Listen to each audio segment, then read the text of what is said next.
Minnesota boys were not able to make it as they got a bunch of snow and I-35 got shut down, so Scott and I decided we'd go out for one more coyote hunt this morning before we shed hunt this farm.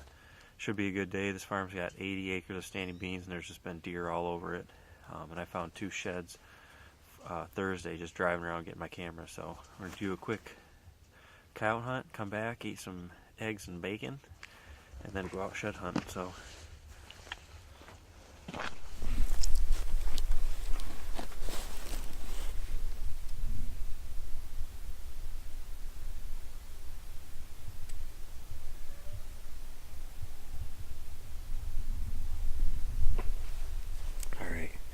got the collar set up, decoy set up, got a top. The wind is northwest, so I always kind of get it going, the collar into the wind, so it pushes the sound into the wind. So the wind will carry the sound too, but it's up on top of the hill, so every coyote should hear this within 3/4 of a mile, because this collar gets pretty loud, but we always start out really, really light in case there's something close. So. alright, this is set number 5 down here in northern Missouri, and now we're going to see if we can't call us up a coyote this morning. Scott's got the little decoy out there, the collar out there. He's making all kinds of noise, so it should be a good morning.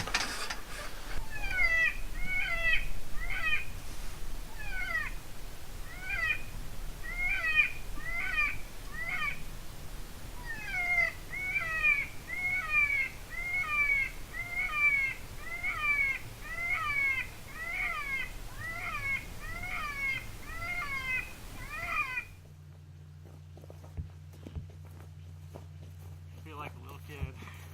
I would too. Did you drive down there when he first came down yesterday? Yeah, this dropped. Or 2 days ago? This was dropped before, within the last, since we were coyote hunting. Look at that, was awesome.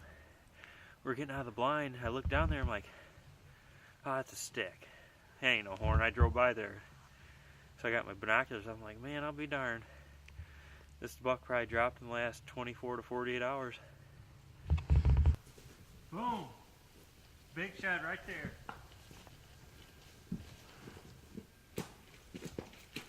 Where's it at here, buddy?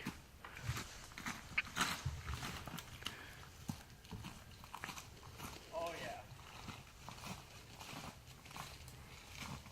That is a nice buck right there. Keep on walking forward, Paulie. Let's see it.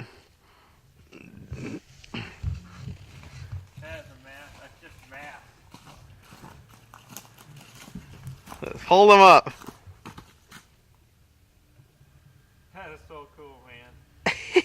Scott and my dad are mad because I'm finding all the sheds. You know what? Sometimes it's better to be lucky than good. And so far I've been the lucky one, but that could change. So we're headed out here. We had breakfast, and Dad's gonna do chores. Scott and I are gonna head out. He's gonna come out and meet us after he's done. And we're going to start working these draws. So we're going to head down this draw, go up the other one, and start on the east side of the farm and work west.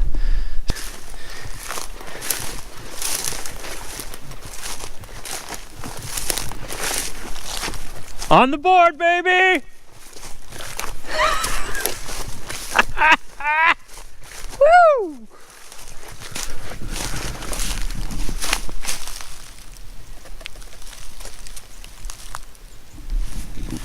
Yes, sirree, Bob. Burns my butt. He's already found one. You know, this kid, I don't know what is up with him. Finds so many dang sheds.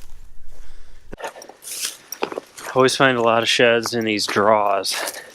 If you look at this, I got beans on both sides. And then there's this grass draw that goes up through here. And I haven't found a shed in here yet, but all the sheds I've found so far have been in this type of draw. This is an area that the deer use a lot. And although you probably wouldn't see a ton of deer, if you were hunting like at this point, I guarantee you a big buck uses it.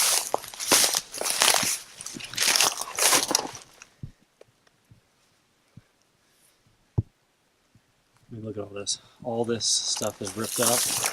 You just rip it up, broken it off. This is all from this fall. Some of it's fresh.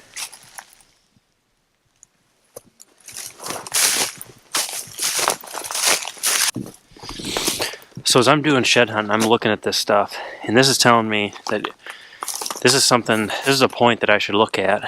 Maybe in even the early season, this would be completely surrounded by corn.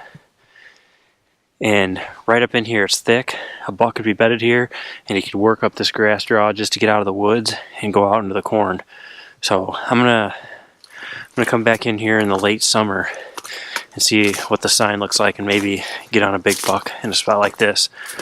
You probably won't see a lot of deer, but if the deer that you do see is the right deer, that's all that matters.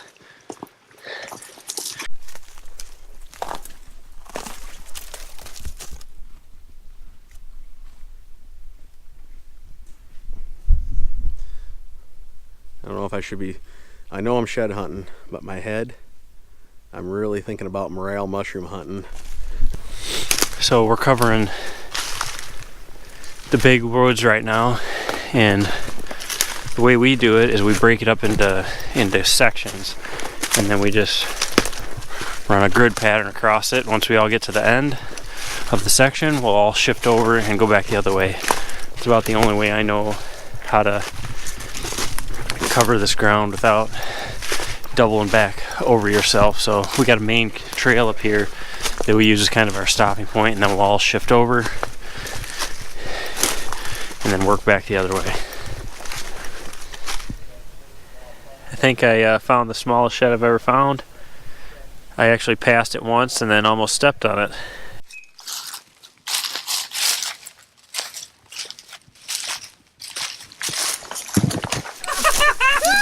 That's the buck we wanted! Look at that! Dad!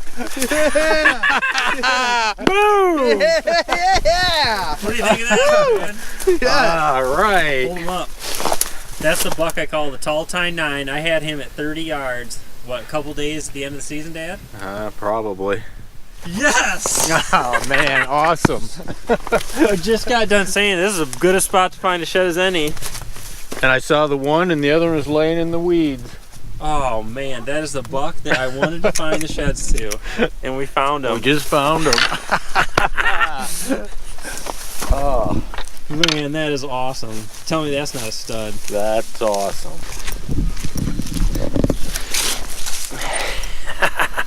Oh, baby.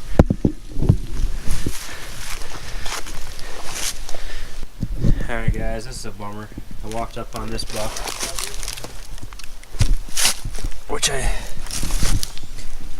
know this buck pretty well. It's too bad, it looks like he's been dead for a while. He might have got shot during gun season and wounded or something, but that's a darn shame.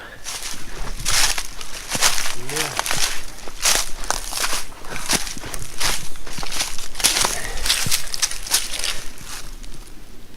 Nice buck right there. I don't even know how many that makes, but it's been a pretty good day. I'm going on almost 8 miles of walking, and I still haven't found a shed today. It's crazy. I drive up here to get this deadhead that we found. Shed right there. Poor Scott, he just doesn't have his A game on. The crazy thing is, I learned, I got my wildlife eye from Scott. Looks like he passed a little bit too much of that on to me. I'll take it. Anyway, I mean, for 2 days of shed hunting, not too bad. I think one thing that I learned is just because you got 80 acres of standing beans and 150 deer doesn't mean you're just going to pull in piles and piles of sheds, but we did pretty good. Yesterday, we hunted our other farm, which we don't have a lot of food plots on, and we found 3 sheds that were all previous year sheds, so we didn't find one new one. And then, I don't know, Dad, what do you think we covered? This is 327 acres. What do you think we actually covered? You think we covered 100 acres? 120 acres? I don't of even ground. know if we covered that That much. covered that much. Because we couldn't even get through the bean fields. So don't think just because there's a ton of deer around that you're just going to go out and find just a pile of sheds. Now this is a good You might not find any. this is a good haul, but like, you know, we were all walking the same ground. Yep. And Scott didn't walk upon one shed, or he was on his phone not paying attention, one or the other. My phone's at 73% right now, so that tells you I was not at much. Anyway, the most important thing is I had a lot of fun. You learn a lot about your property, how the deer travel through. We found a lot of good spots where we're thinking about putting tree stands up and hunting. Thanks for watching, and we're going to have some more stuff coming down the pipe pretty soon, so stay tuned.